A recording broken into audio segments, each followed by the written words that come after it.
Programa número 31, un programa de educación y política que hacemos con Facundo Albornoz. ¿Cómo estás? Buenas tardes. Muy buenas tardes, Cecilia. Buenas tardes a toda la audiencia que nos acompaña en este día. 15 horas 02 minutos. El día estuvo un poco frío, calor. Son esos días otoñales que uno no sabe muy bien si abrigarse, si llevarse una campera, ¿verdad? Indefinido, nos abrigamos, nos desabrigamos, pero bueno, lleven su suétercito porque después, tipo 7 de la tarde, baja notablemente la temperatura para los que llegan tarde a su casa. Recordamos que hacemos este programa en la producción Abel Morales Chamón, Facundo Albornoz y quien les habla, Cecilia Morales Perrone. Conducimos Facundo Albornoz y Cecilia.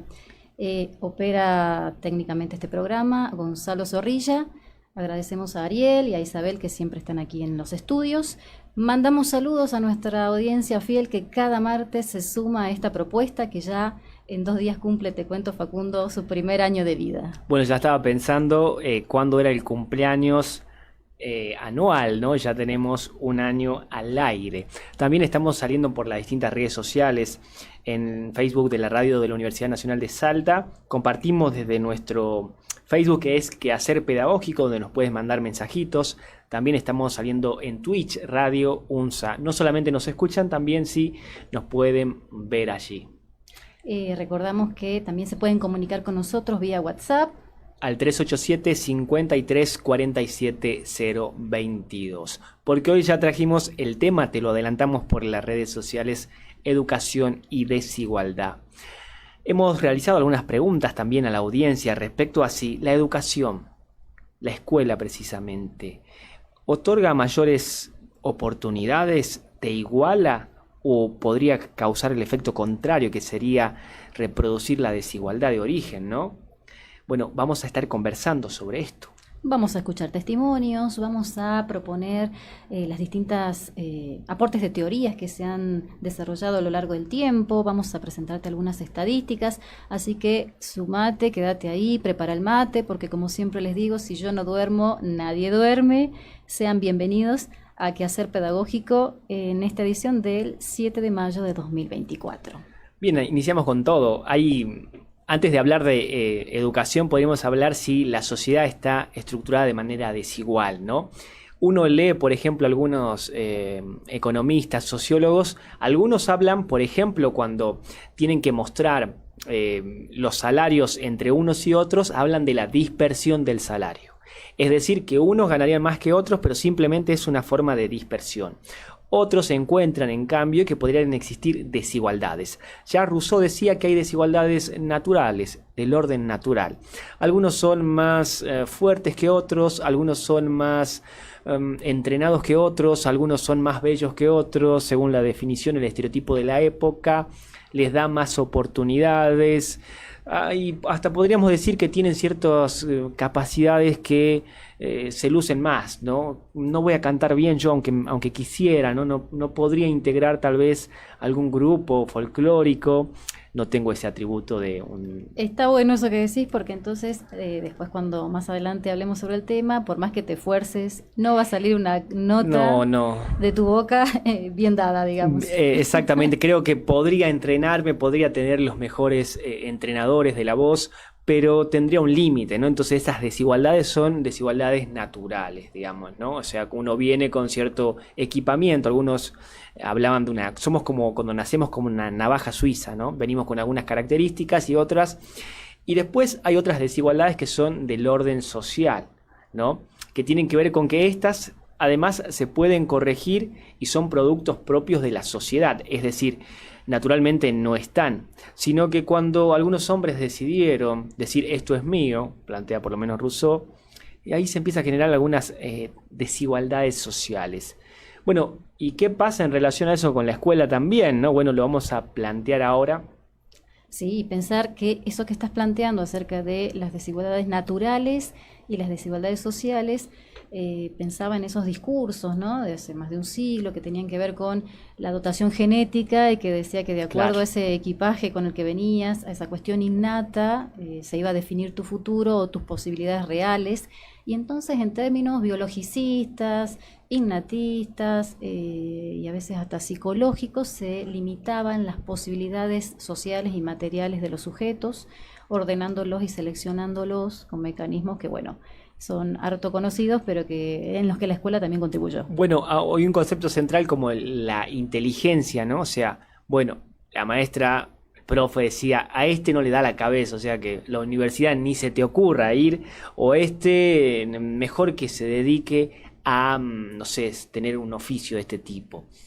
Con la idea de que habría algo natural y de que no podrías ir más allá de eso, ¿no? Un libro interesante de Stephen Gould que habla sobre la falsa medida del hombre, ¿no? En realidad, por ejemplo, el diseño de los test, que fue Binet quien los creó, tenían la intención de poder compensar algunas deficiencias que podrían tener las personas, pero no con el fin de jerarquizarla, decir, bueno, vos tenés que dedicarte a esto, vos a aquello.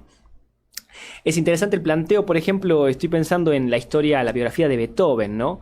Un gran músico clásico. Y uno dice, bueno, Beethoven se hizo, o sea, ¿fue el estudio, fue su capacidad o ya nació así? O sea, es como, nació Beethoven y ya sabíamos que era Beethoven y que iba a ser un gran músico y que por más que hubiese intentado ser otro, o el caso de Messi, ¿no? Bueno, Messi nació siendo gran jugador o se entrenó o un poco de ambas.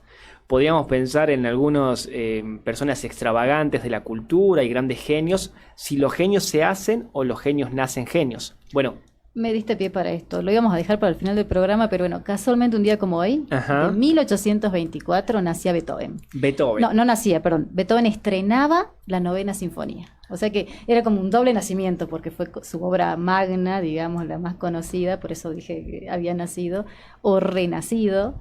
Estamos hablando de 1824, ¿no? Con ese compositor nacido en Viena que estaba completamente sordo al momento de componerla, y que por primera vez en la historia de la música una sinfonía incluía voces humanas, ¿no? La novena sinfonía cerraba el ciclo sinfónico de Beethoven, uno de los mayores monumentos de la historia de la música. Excelente, interesante. También hay un libro interesante que es Norbert Elias, es la sociología de un genio, que sería de Mozart, ¿no? Donde plantea, por ejemplo, si su biografía, o sea, es interesante leer los grandes genios de la historia porque ahí uno encuentra que no solamente son personas que nacieron así, sino que tendría que haber nacido en un contexto. Si no nació en esa época, muy probablemente no hubiese conseguido lo que hubiese conseguido, si no hubiese tenido contacto con alguna persona, por ejemplo. El caso de Einstein, estoy pensando, ¿no? Familia judía, y que los judíos tenían la práctica habitual, por ejemplo, de llevar siempre alguna persona que sea solitaria o que esté en necesidades, que sea del pueblo, a comer los domingos, ¿no? Los fines de semana.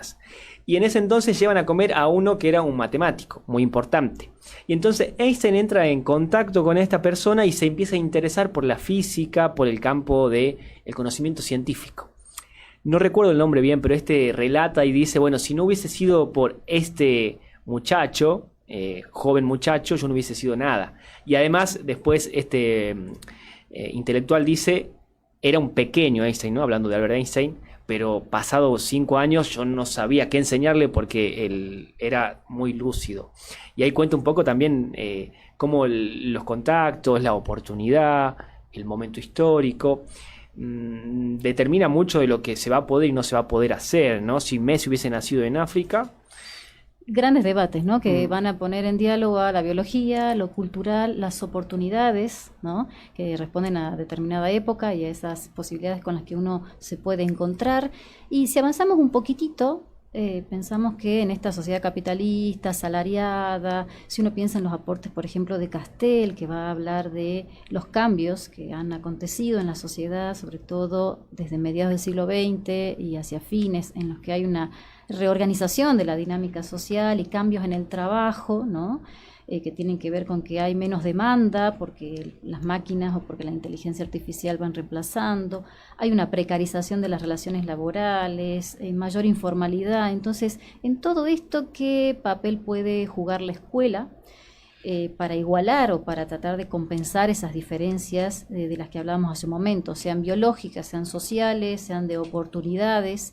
¿Qué papel le cabe al Estado, ¿no? En términos de equidad, de compensar, de contribuir a que la brecha cada vez no se extienda más, sino que se mejore la calidad de vida de la mayor cantidad de población posible. Es decir, hay muchos indicadores, muchos estudios sociológicos que van demostrando esto, ¿no? Que a fines ya del siglo XX la pobreza es una característica y es parte del paisaje habitual de todos los continentes, que hay una crisis marcada en términos de cohesión social, porque ese trabajo que era un integrador de las familias y de las comunidades, cada vez, cuando hablamos de trabajo hablamos de empleo en realidad, ¿no? Cada vez es menos abarcador o integrador de esas personas, porque el trabajo implica también que se aíslen, porque hay nuevas modalidades de empleo.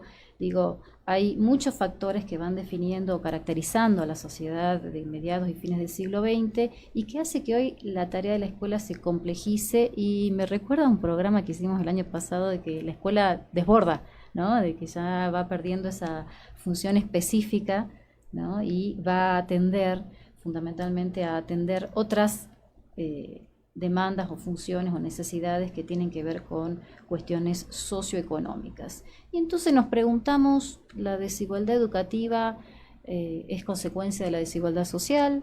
¿La desigualdad social precede a la desigualdad educativa? ¿Una conlleva a la otra? Entre las dos hay una complementariedad. Eso es lo que vamos a trabajar el día de hoy. Y vamos a abrir la pregunta ya entonces. ¿Existe desigualdad en la escuela, en la educación? ¿La educación puede romper el ciclo de la desigualdad? Hacíamos una pregunta anteriormente y llegaron algunos comentarios. Para mí dice, nacen genios. Otro dice, lo que natura no da, Salamanca. Claro, o sea, como la idea, ¿no?, de que existirían ya dotes naturales. Discusiones...